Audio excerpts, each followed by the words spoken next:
Hey everybody, it's Neil, and I have this is a 2mm by 5mm gravel grid. I'll show you what this is and what it means here in a second. Open it up.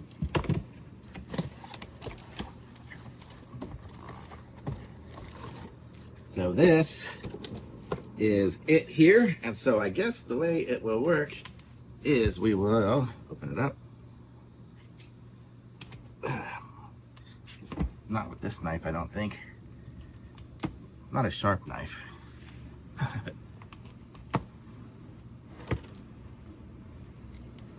Okay, so here we go. So now it will open up. And so it has this pattern, you see? So it's gonna open up to this pattern.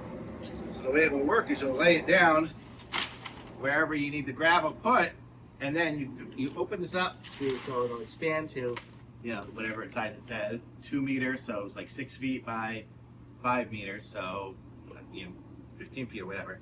So it'll go, and then you fill it up with gravel in there, and then it keeps, each gravel will have its own little compartment, and it'll kind of stay where it's at, so it'll keep it from going downhill. So if you have it on a hill, great for a hill because it'll keep everything where it needs to be without falling down.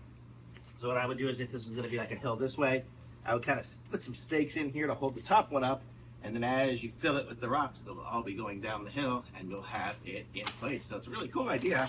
I have a big hill in the back over here, and if we go to the zero-scape kind of concept, which we were thinking of, we may put the rocks down on this one here, so we'll use it for that. So pretty cool. Right now it's grass, and it is a pain to mow. So that's the goal eventually to do. So we have it in time. Good enough. Thumbs up.